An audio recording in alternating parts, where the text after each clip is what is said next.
नमस्कार सबैलाई, स्वागत छ इन्भेस्टरले च्यानलमा। आज हामी मौद्रिक नीतिको बारेमा कुरा गर्न गइरहेका छौँ। यसले शेयर बजारमा के कस्तो प्रभाव पार्न सक्छ त्यसको विषयमा हामी कुरा गर्नेछौँ।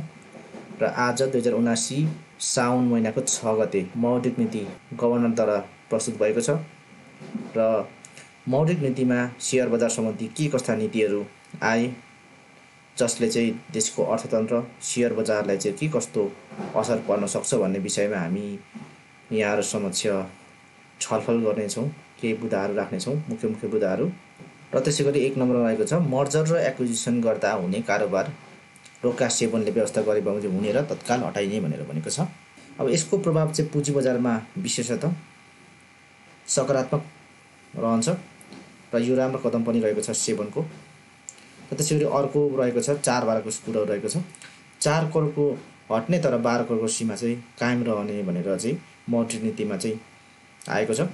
अब यसले चाहिँ खासै प्रभाव पर्दैन किनभने 4 12 को सीमामा चाहिँ 12 करोड नहटिसकेपछि यसको अर्थ यति नै हो कि 3 वा सोभन्दा धेरै संस्था धाउन चाहिँ नपर्ने हुन्छ, तर यसले त्यस्तो धेरै तात्विक असर चाहिँ गर्दैन। र त्यसैगरी अर्को रहेछ 3 नम्बरमा ब्रोकर मार्फत मार्जिन लोनको कारोबार सुरु पश्चात 4 12 को सीमा नलाग्ने भनेर पनि पछिबाट थपिएको छ मौद्रिक नीतिमा। र यसको पनि असर खासै केही पनि फरक पर्दैन किनभने ब्रोकरले दिने मार्जिन लोनमा चाहिँ राष्ट्र बैंकको कुनै नियम र नियन्त्रण लाग्दैन। र 4 नम्बर रहेको छ कर्जा। यो VFIजहरूले चाहिँ कर्जाको विस्तार 12.6% ले मात्र बढ्नेछ, जसले गर्दा चाहिँ GDP को 8% को एक्सपेक्टेड ग्रोथलाई चाहिँ सहयोग गर्दैन। अब ब्याज दर चाहिँ बढेर जानेछ। र अर्को रहेको छ इन्फ्लेसन। मुद्रास्फीति नियन्त्रण गर्न उत्पादन बढाउनु पर्ने हुन्छ, तर कर्जाको विस्तार नभएपछि उत्पादन बढ्ने सम्भावना रहँदैन, जसले गर्दाखेरि चाहिँ मुद्रास्फीतिलाई चाहिँ नियन्त्रण गर्न सक्दैन। अब त्यसैगरी GDP BFIजले दिने कर्जाको विस्तार घटेपछि GDP को 8% को एक्सपेक्टेड ग्रोथ प्राप्त हुँदैन। त्यसैगरी अर्को रहेको छ रोजगारी। कर्जा विस्तारमा चाहिँ टाइट गरिसकेपछि कर्जाको विस्तार घटेपछि रोजगारी पनि आवश्यक रूपमा चाहिँ बढ्दैन र अत्याधिक मानिसहरू चाहिँ विदेश जान बाध्य हुन्छन्।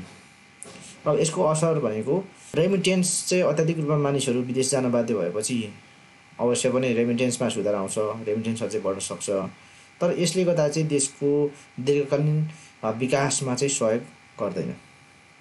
रेमिटेन्स बढे तापनि फेरि त्यो पैसा भनेको विदेशै जाने हो किनभने हामीले रेमिटेन्स मार्फत देशमा भित्राउँछौँ पैसा, तर फेरि हामी चाहिँ विभिन्न किसिमका सामानहरू खानेकुराहरू चाहिँ फेरि किनेर फेरि पैसा चाहिँ विदेशै जाने भएको कारणले गर्दा यसले चाहिँ देशको अर्थतन्त्रलाई चाहिँ दीर्घकालीन रूपमा चाहिँ सुधार गर्न सक्दैन। रेमिटेन्सको कुराहरू गरिहाल्यो। त्यसैगरी फरेन रिजर्भको कुराहरू आउँछ। रेमिटेन्स बढ्न जाँदाखेरि चाहिँ फरेन रिजर्भहरू चाहिँ बढ्न सक्छ किनभने मानिसहरू विदेश गएर पैसा ल्याइसकेपछि विदेशी मुद्राको सञ्चिति चाहिँ बढ्न सक्छ। त्यसैगरी आयात निर्यात र व्यापार घाटाको कुरा गरौँ। आयात घट्न सक्छ भने निर्यात बढ्न सक्छ, व्यापार घाटा घट्न सक्छ है। र त्यसैगरी ब्यालेन्स अफ पेमेन्टको हाम्रो नकारात्मक अवस्थामा सुधार आउन सक्छ।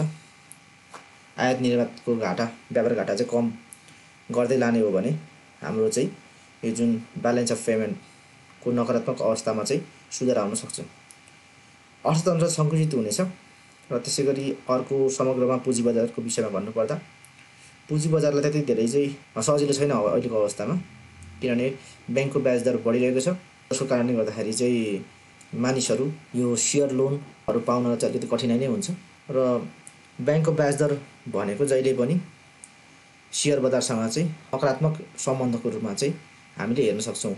ब्याङ्कको ब्याज दर जब घट्दै जान्छ तब शेयर बजार चाहिँ बढेको इतिहास छ, जब ब्याङ्कको ब्याज चाहिँ बढ्दै जान्छ तब शेयर बजार चाहिँ बढ्न लागेको चाहिँ इतिहास पनि छ। र मौद्रिक नीतिको समीक्षामा शेयर बजार सम्बन्धी त्यति धेरै ठुलो परिवर्तन केही पनि छैन, केही मात्रामा थोरै परिवर्तन मात्रै गरेको देख्न सक्छौँ।